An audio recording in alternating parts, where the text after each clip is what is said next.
এই স্কুলে ঢোকা মানে মৃত্যুর সঙ্গে খেলা। তবুও আজ হাজির হলো নতুন এক গ্যাংস্টার টিচার। ক্লাসের সামনে প্রিন্সিপাল বুলেট প্রুফ জ্যাকেট পরে দাঁড়িয়ে আছে। হঠাৎ আহত গণিতের শিক্ষক কাঁদতে কাঁদতে ক্লাসরুম থেকে বেরিয়ে এলো। নতুন টিচার ঢুকতেই চমকে উঠলো। কেউ নুডলস রান্না করছে, কেউ টিকটক রিলস বানাচ্ছে, আর ছেলেরা টেবিল টেনিস খেলছে। নতুন টিচার রাগ করলো না, উল্টো সবাইকে শেখাতে শুরু করলো কিভাবে খেলতে হয়। কিন্তু ছেলেটার মাথায় বল লাগে, রেগে উঠে টিচারকে র্যাকেট দিয়ে হামলা করে। টিচার এক ঝটকায় র্যাকেট অন্যদিকে ছুড়ে দেয়। হঠাৎ এক ছাপড়ি ছেলে কলার ধরে বলে, প্রাণ বাঁচাতে চাইলে এক্ষুনি চলে যা। টিচার শান্তভাবে বলে, এক সপ্তাহের মধ্যে আমাকে অপমান করতে পারলে আমি চলে যাব, না পারলে আমার সব কথা শুনতে হবে। সব স্টুডেন্ট চ্যালেঞ্জ মেনে নিল। পরদিন ছাত্ররা দরজায় আটা রেখে দিল। স্যার ঢুকতে ছাতা খুলে দিলেন। সব আটা স্টুডেন্টদের মুখে পড়ল। এরপর টেবিলে সুপার গ্লু লাগিয়ে রাখে। স্যার এতক্ষণ বসেননি, বরং ছেলেটাকে বসিয়ে জোরে টেনে তুললেন।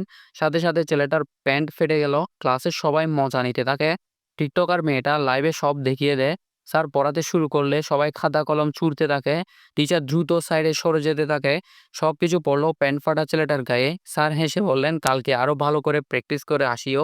ছাত্ররা বলল, যেভাবে হোক এই টিচারকে তাড়াতে হবে। পরের দিন নতুন প্ল্যান। টিচারের গাড়িতে রাখা হলো নকল বোম। স্যার মুচকি হেসে ফেলে দিলেন, কিন্তু হঠাৎ বুঝতে পারে গাড়ির নিচে সত্যিকারের টাইম বোম আছে। ছাত্ররা মনে করে তাদের প্ল্যান সফল হয়েছে। শেষ মুহূর্তে টিচার সবাইকে ধাক্কা দিয়ে দূরে সরিয়ে দিলেন। বিস্ফোরণ থেকে ছাত্রদের প্রাণ বেঁচে গেল। পরদিন স্কুলের ছাত্ররা ক্ষমা চাইতে আসে। মেয়েরা উপর থেকে পানি ঢালতে শুরু করলো। এবার সব ছাত্ররা মিলে একসাথে ছাতা খুলে স্যারকে বাঁচালো। স্যার বুঝলেন ছাত্ররা ভালো হয়ে গেছে। এবার পালা ছাত্রী মেয়েদের শুধরানোর। পার্ট 2 দেখতে চাইলে লাইক সাবস্ক্রাইব করে কমেন্টে জানিয়ে দিন।